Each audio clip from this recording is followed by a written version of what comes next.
Hello mga Lods, welcome back to my channel. So nandito na naman tayo para silipin naman natin ang estimated salary ni Pading Recent Vlogs. So ito ay tatay ni Richelle Morales mga Lods. So suportahan din natin ito kagaya ng pag-support natin sa kanyang anak na si Richelle. Pero siyempre huwag niyo rin kalimutan na isama na sa pag-support ang aking channel. Sa mga Lods, kung hindi pa kayo nakapag-subscribe, pakiclick nyo muna subscribe natin. And then, syempre, pakipost na rin ang notification bell para lagi kayong updated sa ating video. So, ano pa ba ang hinihintay natin mga Lods? Let's go!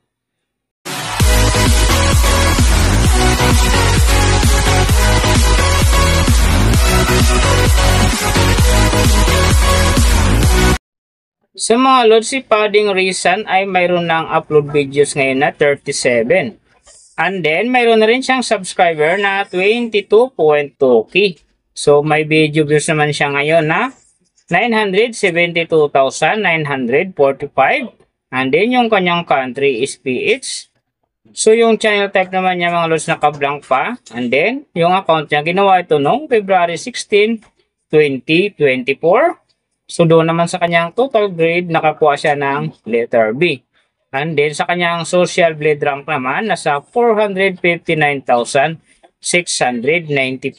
And then sa kanyang subscriber rank naman, nasa 5,898.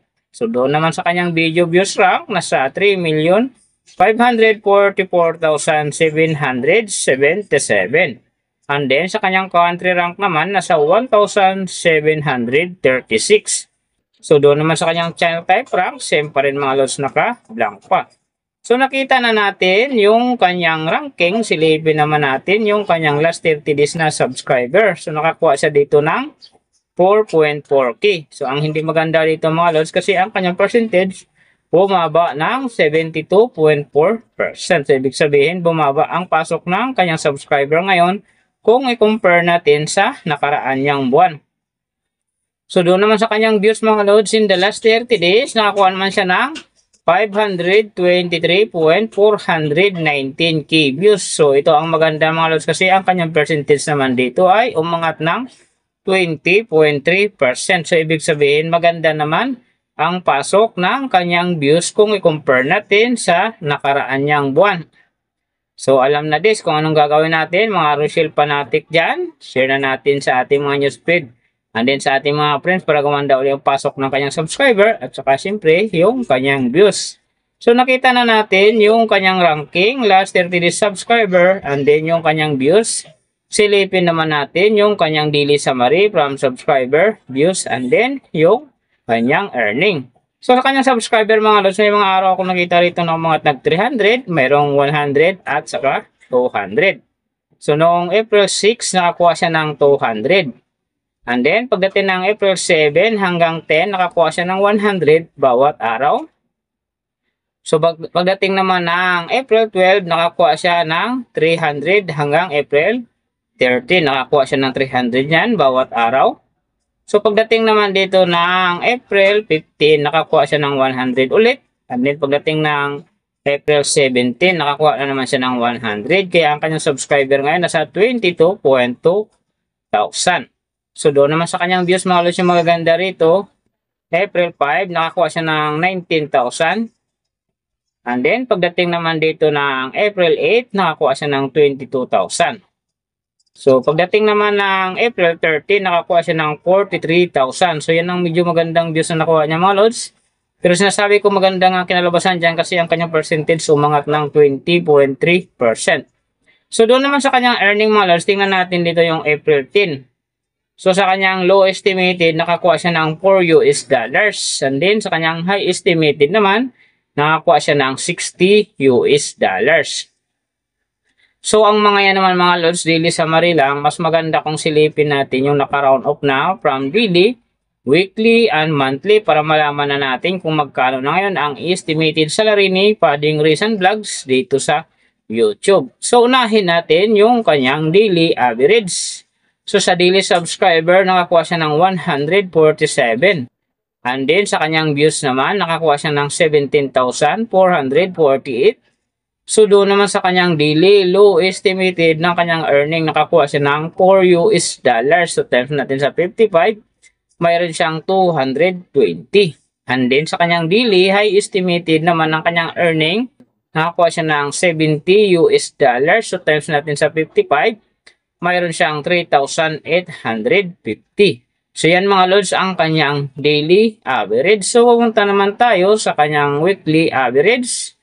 So sa weekly subscriber, nakakuha siya ng 1.02k. And then sa kanyang views naman, nakakuha siya ng 122,136. So doon naman sa kanyang weekly, low estimated ng kanyang earning, nakakuha siya ng $31. So times natin sa 55, mayroon siyang 1,705. And then sa kanyang weekly, high estimated naman ng kanyang earning, nakakuha siya ng $489. So times natin sa 55, mayroon siyang 26,895. So yan naman mga lods ang kanyang weekly average. So pupunta naman tayo sa kanyang monthly average. So sa monthly subscriber, nakakuha siya ng 4.4k. And then sa kanyang views naman, nakakuha siya ng 523,419. So doon naman sa kanyang monthly, low estimated ng kanyang earning, nakakuha siya ng $131. So times natin sa 55, mayroon siyang 7,205. And then sa kanyang monthly, high estimated naman ng kanyang earning, nakakuha siya ng $2,100. So times natin sa 55, mayroon siyang 115,500. So yan naman mga lods ang kanyang monthly average. And then yung nababanggit ko rito or nakikita nyo is pawang estimated lamang yan. Nakabis lang tayo sa Social Blade website. Isang public website na kahit sino pwedeng mag-open para malaman kung magkano na ang estimated salary ng ating mga iniidolong YouTuber, vlogger, or influencer. And then mga lods, like ko sinasabi, yung natutupad dyan, yung low estimated kasi nga hindi talaga natin kayang i-demand sa ating mga viewers na wag mag-skip ng ads. Pero pwede pa rin maging times 2 yan, times 3, or maging times 4 pa kapag ang isang vlogger nakapag-viral ng kanyang video. Pero siyempre mga lods, kung supporter ka ni Langga Rachel or ng Rochelle Fanatic, so supportan natin si Pading Rizan Vlogs mga lods kasi siya ay ama din ni Rachel, no? So supportan natin kagaya ng pag-support natin sa kanyang anak. Pero siyempre huwag nyo rin kalimutan na i-support na rin ang aking channel.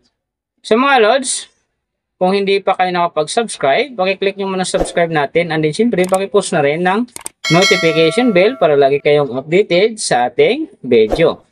And then kung mayroong gustong magpagawa ng video na sim nito para sa inyong mga iniidolong YouTuber, vlogger, or influencer, comment nyo sa baba yung tamang detalye ng kanyang channel para ma-search natin kaagad at magawa natin sa next video. So big thank you sa lahat ng mga sumusuporta sa aking channel, at magsusupport pa lang. Ingat kayo palagi and God bless.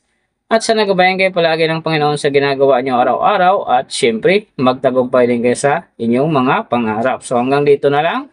See you on my next video.